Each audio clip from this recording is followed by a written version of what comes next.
हल्द्वानी पहुंचे कांग्रेस के वरिष्ठ नेता आचार्य प्रमोद कृष्णम ने कहा कि राजनीति में होने का मतलब ये नहीं होता कि जो सच है उसे स्वीकार ना किया जाए। देश की आजादी के बाद कितने ही प्रधानमंत्री भारत को मिले, वो सभी योग्य थे। सबने अपने तरीके से देश की सेवा की। आजादी के बाद देश में कांग्रेस के साथ साथ भारतीय जनता पार्टी की भी सरकार बनी।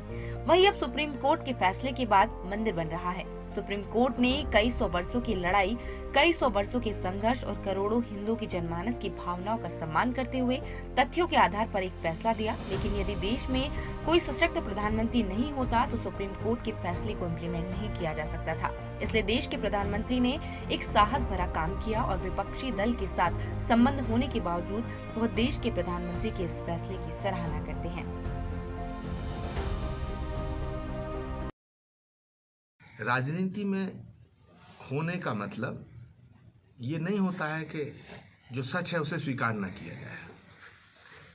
देश की आज़ादी के बाद कितने ही प्रधानमंत्री भारत को मिले, सब योग्य थे।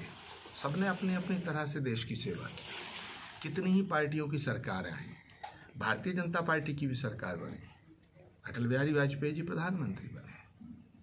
लेकिन राम मंदिर तब बना जब देश को नरेंद्र मोदी के रूप में एक सशक्त प्रधानमंत्री मिला। मेरा कहने का तात्पर्य है कि मंदिर का फैसला सुप्रीम कोर्ट ने किया। सुप्रीम कोर्ट के फैसले के बाद मंदिर बन रहा है। सुप्रीम कोर्ट ने कई सौ वर्षों की लड़ाई, कई सौ वर्षों, सदियों के संघर्ष और करोड़ों हिंदू जनमानस की भावनाओं का सम्मान करते हुए तथ्यों के आधार पर एक फैसला दिया। लेकिन यदि देश में कोई सशक्त प्रधानमंत्री नहीं होता तो सुप्रीम कोर्ट के फैसले को इम्प्लीमेंट नहीं किया जा सकता था। इसलिए देश के प्रधानमंत्री ने एक साहस भरा काम किया और मैं उनके विपक्षी दल के साथ संबंध होने के बावजूद देश के प्रधानमंत्री का इस फैसले के लिए सराहना करता हूँ।